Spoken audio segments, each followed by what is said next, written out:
when a lot of people work with tarot or oracle, they are often looking for like the right interpretation or the right meaning of what the card is. And there's so much content out there, you know, across YouTube and all the social media channels that are really about how to like learn and memorize, particularly with tarot, like prescribed meanings, like what the cards mean, you know, all of this stuff. And I certainly think that that can have a place, but my process is way more about personal exploration, and kind of really learning how to tune into our personal meanings of what a card might represent, or kind of what its meaning is to us in that moment. And that is a very powerful process because it results in way more personal and meaningful associations to the card. I really, you know, I don't really love this card with the cross. I'm going to talk about this deck in like a second.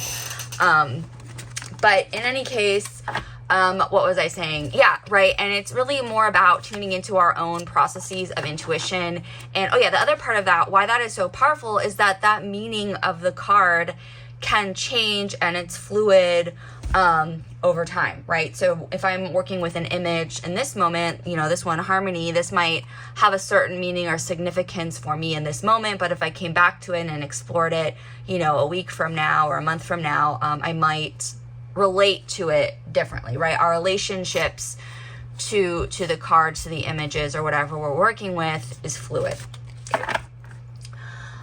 So when I first start working with a card, and so just briefly about this deck, this is, it's called a Pink Oracle deck. I got this deck because I like that it incorporates, I guess, it says that it's like when Lenormand meets tarot. So I like it because it seems to integrate like all the three card types, right? So Lenormand, which is why there was that cross card, which I don't particularly like because it really introduces to me a very strong like religious components, which I don't really ascribe to with when I'm working with cards. But I guess, you know, that was my association. So in any case, I don't want to go off on too much of a tangent. But I like this deck because it incorporates oracle, right? It has like little messages, keywords on it, tarot, and Lenormand all in one deck. So it'll be interesting to see how this works in this process, right? So when I'm working with a you know, imagery card, and it could also even just be Dixit, it doesn't need to be like tarot or oracle. And I first pull a card. I'm going to talk about, you know, different ways of choosing cards and how those can lead to different experiences when we're exploring them.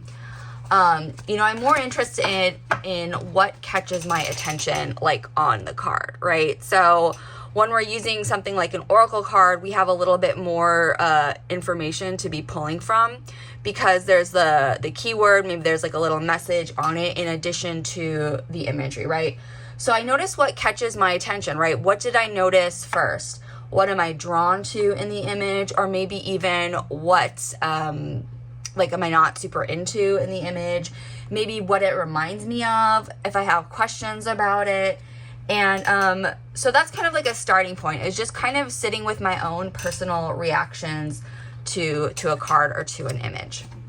So before we can get there, we need to choose a card, right? And there are a lot of different ways to choose cards, right? So sometimes there's just a random pull, which is more spontaneous and can lead to a lot of surprise. Or sometimes, you know, I might just go through and choose a card more deliberately. Sometimes I'll randomly pull cards, like maybe like 3 of them, and put them face up, and then choose the one that seems to like call to me, you know, for whatever reason. Actually, I was kind of more intrigued by Labyrinth. This is like more intriguing to me. You know, sometimes I'm really drawn to a card. Sometimes I'm really resistant to one. And so different ways of choosing the card can lead to different experiences, particularly when we're going to start, you know, reflecting on the personal meaning to us. So that's just one way to think about, you know, kind of like how are we even like starting? What's like the foundation? Is it a random pull? Is it some type of a deliberate pull? Because that's kind of, that might affect, you know, what comes next, right? So in this video, I'm just going to go ahead and choose a card randomly and see what happens, okay? as we go through this and as I demonstrate this. So it's ambition. And, you know, kind of just thinking about, you know, the first thing that I notice, right? And the cool thing about doing this in a group is different people will notice different things. Like different people will have different associations to, you know, the word ambition or the chessboard or, you know, the word at the bottom, the fact that this looks like it's a living room, the little, like, looks like, I don't know, dice or like a larger game piece, right? And so sometimes, like, so yeah, and I run a free group called Myth and Mirror. We meet every Wednesday. I'll put the information, if you're interested in that, in the description. But particularly when I'm working with people, it can be a little difficult to kind of like know how to phrase or frame things. So I also typically will offer scaffolding. So sometimes like sentence completion. So, you know, the first thing I notice is, and then write that.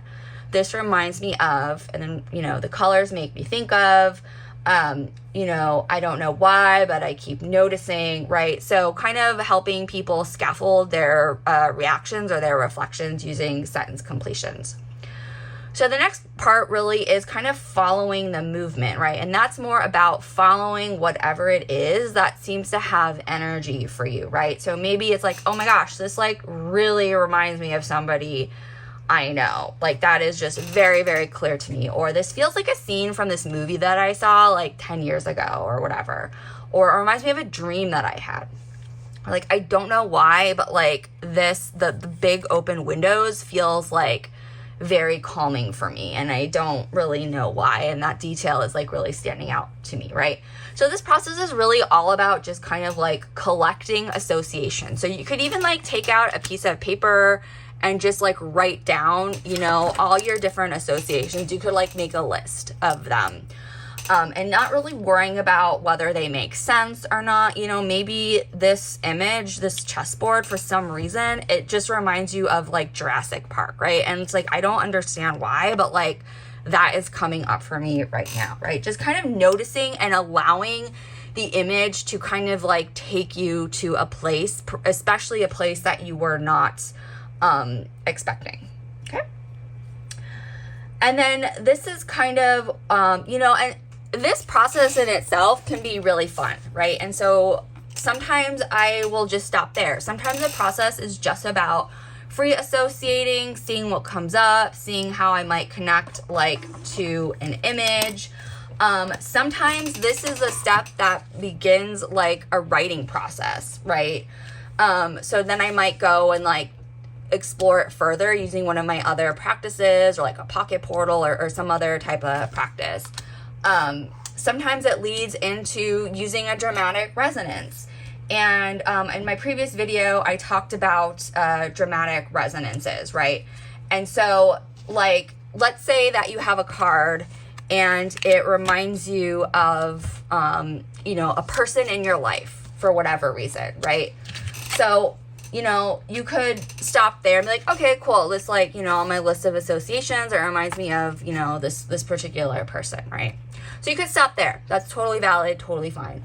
Or, you know, I might want to explore that association further. So that's where I could start to weave in some of those dramatic resonances that I talked about in my previous video, right? So personalizing. Maybe I start to tell a story about this person, particularly one that might be connected to the image in some way. Like if this reminded me of somebody from my childhood, you know, maybe I think about a story that, of a memory that I like played with them in a park or something, right? Or maybe I explore the image or point of view, right? Point of view is a dramatic resonance. And there's a lot of fluidity in how we can bring in dramatic resonances to how we're exploring the imagery, right? So I might explore the image from that person's perspective, you know, kind of stepping into their shoes and thinking about things from their perspective. Or I might imagine, you know, if the person that I'm thinking of stepped into this exact image, what they would notice.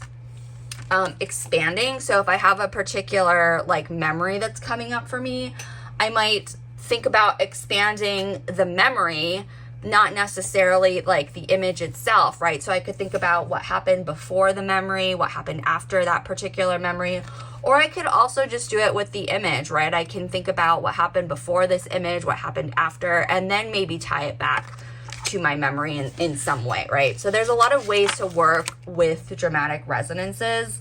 And then, you know, even kind of universalizing what is the larger human theme that, you know, the memory of that person might connect to or represent, right? Like things like loss, grief, joy, happiness, marriage, birth, things like that. Things that are like very, very human. Okay, so that's just a little bit about dramatic resonances, right? If we wanted to kind of explore an image further, right? So sometimes it turns into a story, right? So there's a lot of ways that this could become, this way of starting to interact and engage with an image can turn into something that really transcends the image itself, right? This is just kind of like a precipitate that leads to something more, right? But this can be one way to start to enter into a larger exploratory process. So I hope this was helpful. As I said, you know, so many of these practices and processes can stand on their own, or they can fuel a larger practice or a process. If this is something that you are interested in, as I mentioned, I run a free Myth and Mirror weekly online writing circle. I'll put the information in the video description if that's something that you would like to hop into.